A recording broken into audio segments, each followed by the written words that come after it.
한 비영리 언론 매체가 론킴 뉴욕주 하원 의원의 의혹을 제기했던 뉴욕타임즈 기사를 전면으로 반박했습니다.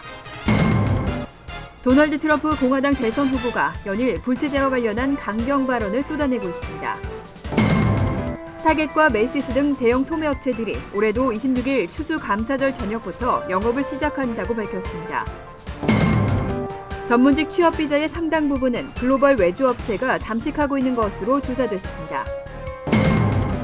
뉴욕시에서 난방유를 공급하는 일부 업체들이 사기 행각으로 무더기 기소됐습니다. 이상은 이 시각 주요 뉴스입니다.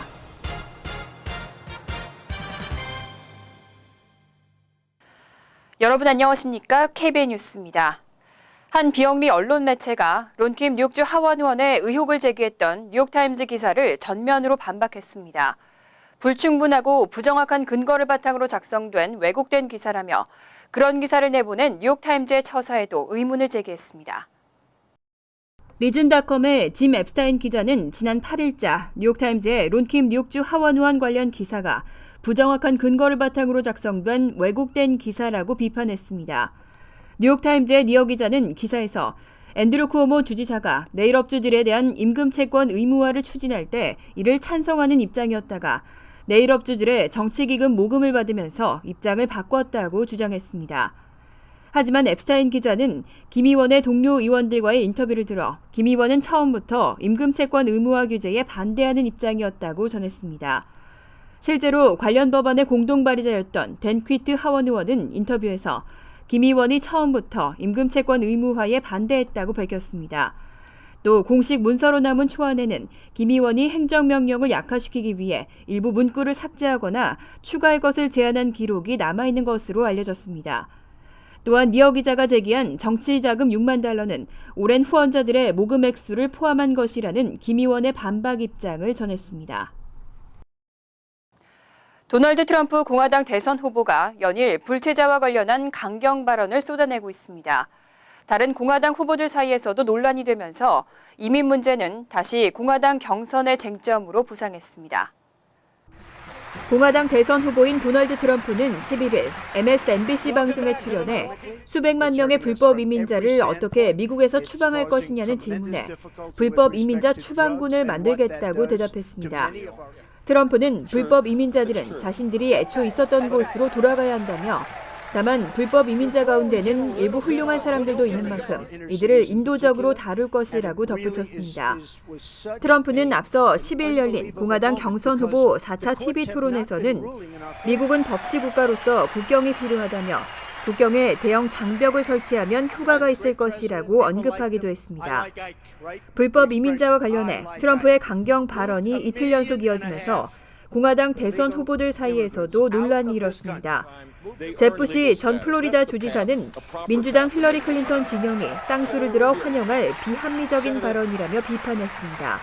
한편 이날 토론에서는 마르코 루비오가 뜨고 트럼프가 지는 양상이 극명했다는 평가가 나왔습니다.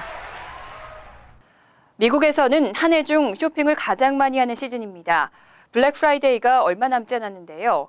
대형 소매업체들은 벌써부터 준비에 한창입니다.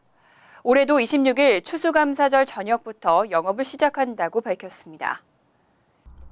최대 쇼핑몰인 타겟과 메이시스, 시어스는 블랙 프라이데이를 위해 이번 추수감사절 오후 6시부터 영업을 시작한다고 밝혔습니다. 토이저러스는 1시간 앞선 오후 5시부터 영업을 시작합니다. 반면 월마트는 아직 몇 시부터 영업할지 밝히진 않았지만 지난해는 추수감사절 오후 6시부터 문을 열었습니다. USA 투데이는 이번 블랙 프라이데이 때 다수의 소매업체들이 지난해처럼 추수감사절 저녁에 영업을 시작할 것으로 예상된다고 보도했습니다. 컨설팅 전문업체 액센추어가 최근 발표한 고객조사 결과에 따르면 미국 내 전체 쇼핑객들의 40%는 이번 추수감사절인 26일에 오프라인 쇼핑을, 43%는 온라인 쇼핑을 하겠다고 대답했습니다.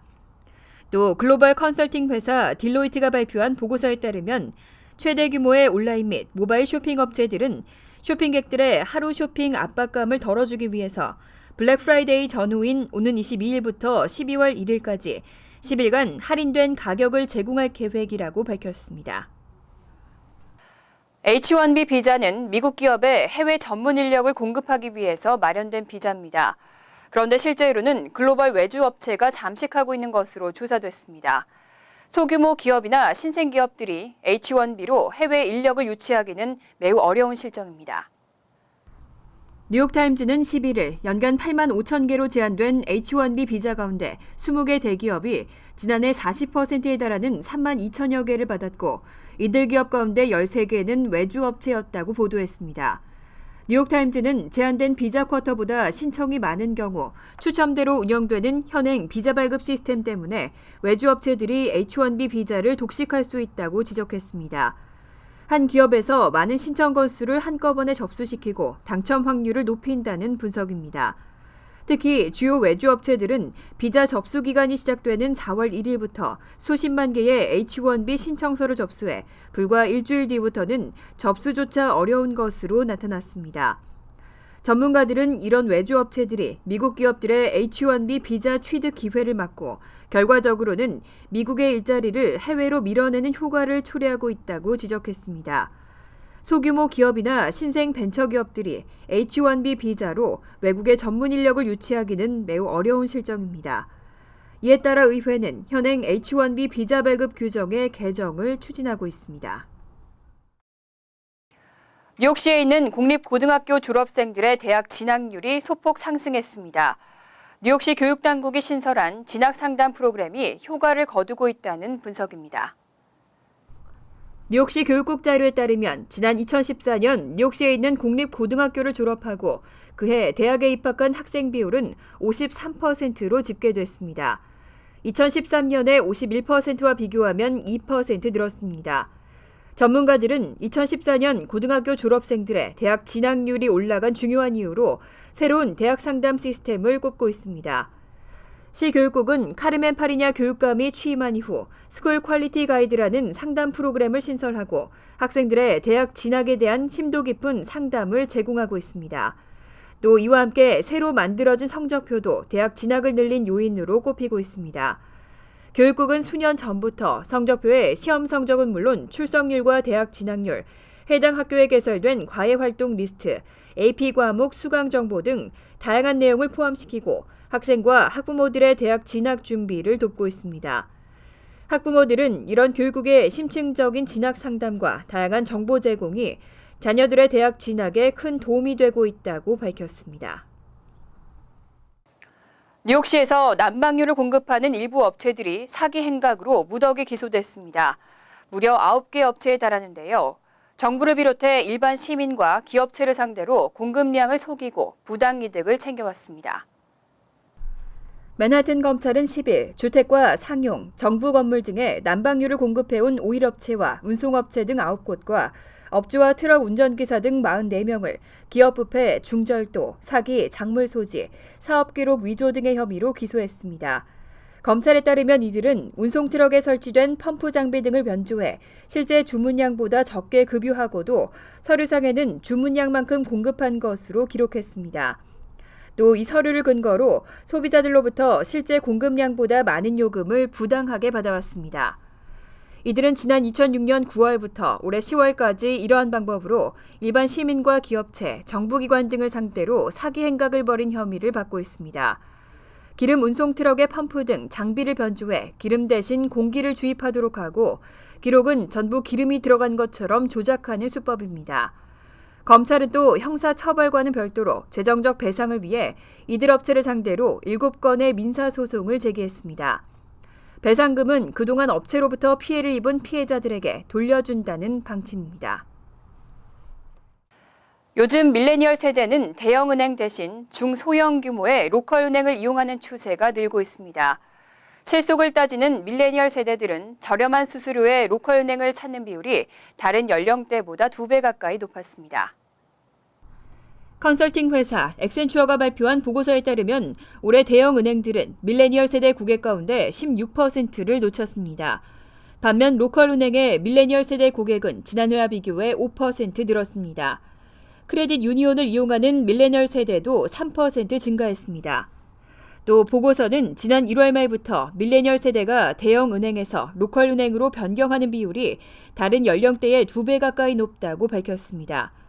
이와 관련한 가장 큰 이유는 서비스 수수료 때문이라는 분석입니다.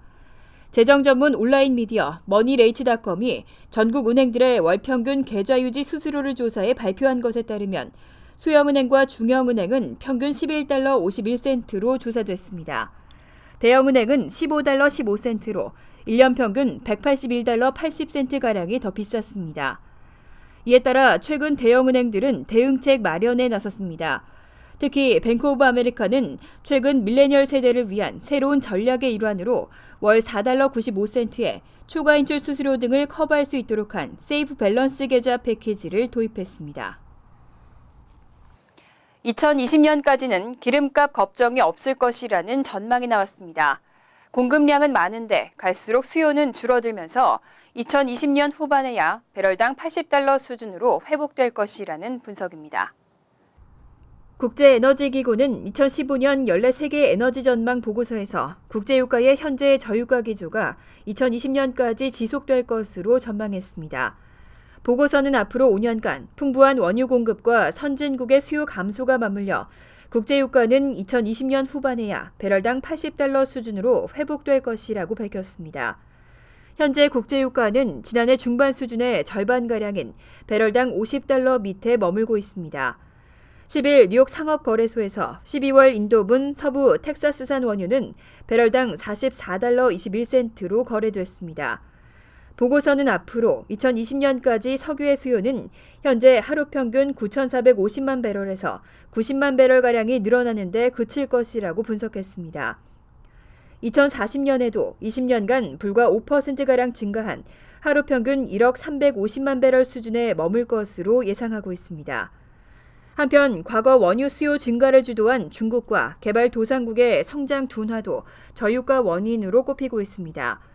중국이 에너지 집약적인 성장에서 소비 지향적인 경제로 전환하면서 원유 수요 증가는 크게 둔화될 것으로 전망됩니다. 잠시 후 KBN 뉴스가 계속됩니다.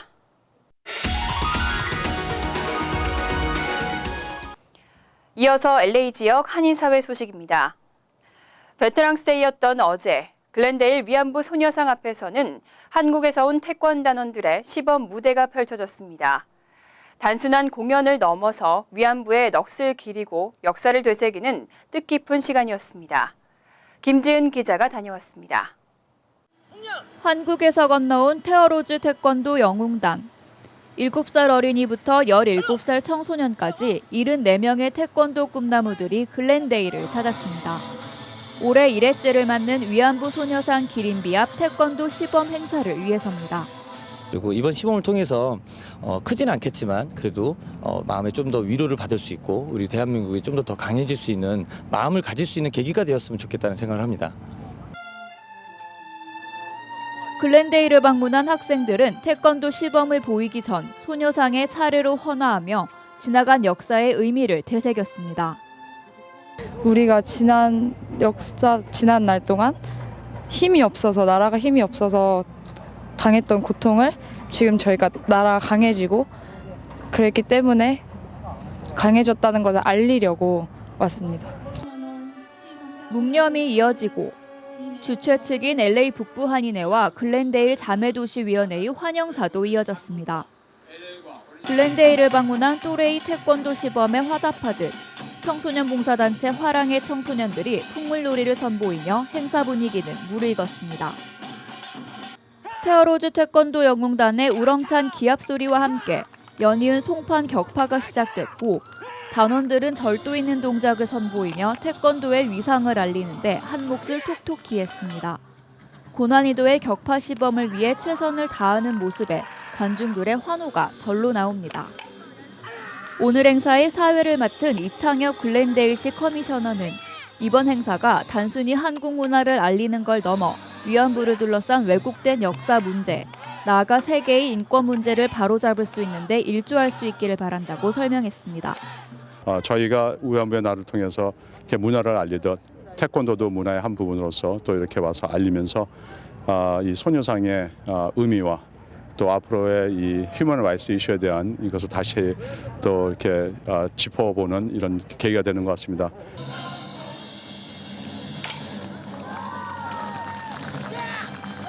글렌데일 위안부 소녀상 앞에서 펼쳐진 한국의 전통 태권도 시범은 소녀상을 보존하기 위한 한인들의 소망과 세계 평화의 희망이 더해진 의미 있는 시간이었습니다. TVK 뉴스 김진입니다. 월드리포트입니다. 미국 곳곳에서는 천정부지로 오르는 집값 때문에 버스나 차를 개조해서 사는 사람들이 늘고 있습니다. 집세를 내느라 허덕이는 것보다는 여유 있는 삶을 선택하겠다는 입장입니다. 줄리와 앤드루의 보금자리는 파란 스쿨버스입니다. 좁지만 생활하는 데는 전혀 불편이 없다고 말하는 부부. Swings out from the wall just like so, and it gets propped up. You get a little support beam under that swings out. 수납을 위해 구석구석을 빈틈없이 사용합니다.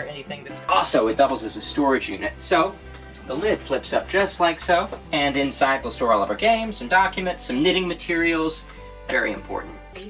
냉장고, 오븐, 싱크대 등 부엌도 여느 집 못지않고 샤워장과 화장실까지 있을 건 다 있습니다. 6개월 전만 해도 이들 역시 남들처럼 평범한 집에 살았습니다. 하지만 주인이 월세를 25%나 올려달라고 하자 버스를 사서 집으로 고쳤습니다. We just didn't see a point in working 60 hours for something which at the end of the day we were never going to own. 호수가 보이는 숲속의 오두막. 동화 속에나 나올 법한 집 한켠에 버스가 툭 튀어나와 있습니다. 사실 이 오두막의 내부는 스쿨버스. 하지만 어린 딸을 위해 꾸민 방은 버스라고는 상상이 되지 않을 정도로 아기자기합니다. We really maximize our square footage with not only a loft space up above that you can climb up to, which we use as a really multi-purpose space for playing guitar, having guest space, guest sleeping space. 언제 어디든 떠나기 위해 캠핑카에 사는 부부도 있습니다. We just moved out of our apartment. We just got rid of an absolute mountain of stuff. And we've managed to fit our lives, if only just, into a 21-foot long blue van. 지붕에 태양광 패널을 설치해 전기까지 자급자족하고 있습니다. 작은 냉장고, 작은 옷장, 샤워실, 모든 게 미니 사이즈로 탁자를 펼치면 부엌이 꽉 찰 정도. 하지만 마음의 여유 때문일까? 커다란 반려견과 함께 살아도 좁다고 느낀 적은 없습니다. 부부는 여행을 하면서 틈틈이 인터넷에 글을 써 생활비를 마련합니다. 집을 사서 빚을 갚으려 온종일 일하기보다는 작은 곳에 살면서 하고 싶은 일을 하는 자유를 택하는 이들. 작게 살기는 북미 지역에서 단순한 유행이 아닌 새로운 삶의 방식으로 자리 잡고 있습니다. 간추린 소식입니다. 지난 10일 오하이오주에서 소형 민간 항공기가 추락해 9명 전원이 사망했습니다. 연방항공청과 현지 경찰에 따르면 이날 오후 3시쯤 오하이오주 북부 에크런시에서 10인승 상업용 제트기 호커가 추락하면서 4가구가 살고 있는 다세대 주택과 충돌했습니다. 피해 승객들은 모두 플로리다 소재 부동산 회사 직원들로 확인됐고 사고 당시 다가구 주택에는 다행히 주민들이 없었습니다. 뉴욕시가 재향 군인들을 돕기 위한 전문 부서인 재향 군인 서비스국을 설치하는 안건을 만장일치로 승인했습니다. 뉴욕시에는 현재 22만 5천여 명의 재향 군인들이 거주하고 있지만 집이나 직장이 없어 어려움을 겪거나 일부는 홈리스가 되는 경우도 있는 것으로 알려졌습니다. 재향 군인 서비스국은 사회로 복귀한 재향 군인들의 주택 마련과 취업 등을 돕게 됩니다. 경찰을 차량에 매달고 질주한 한인 30대 여성이 체포됐습니다. 지난 4일 펜실베니아주 요 카운티 글렌락 소재 편의점 인근에서 한인 여성 38세 김모 씨와 백인 남성 2명은 차량 수색을 받던 중 경찰관을 매달고 50야드가량 질주했습니다. 경찰은 김 씨와 백인 남성 2명을 경관 폭행 등 5개 혐의로 기소할 예정입니다. 지난 5월 세금을 내지 않고 불법 담배를 유통시켜온 한인 45살 김현승 씨가 탈세 등의 혐의로 연방검찰에 기소됐습니다. 김 씨에게는 징역 4년과 280만 달러의 배상 명령이 선고됐습니다. 김 씨는 지난 2009년부터 폴트 오차드에서 CP 트레이딩이라는 도매상을 운영하면서 인디언 보호구역에서 담배를 현금으로 대량 매입하고 이를 시애틀 지역에 판매해왔습니다. 환율과 증권 소식입니다.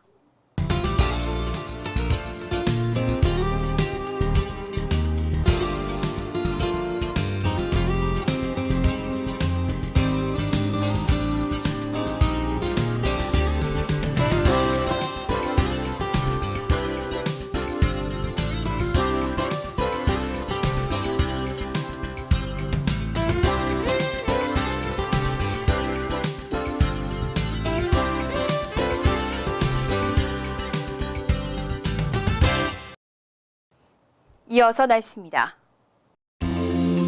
금요일은 가끔 구름이 끼고 바람이 불겠습니다. 낮 최고 기온은 57도, 섭씨 14도, 밤 최저 기온은 42도, 섭씨 6도로 예상됩니다. 토요일은 대체로 화창하지만 바람이 불고 추워지겠습니다. 일요일은 화창하고 포근한 날씨가 되겠습니다. 이상으로 KBN 뉴스를 마칩니다.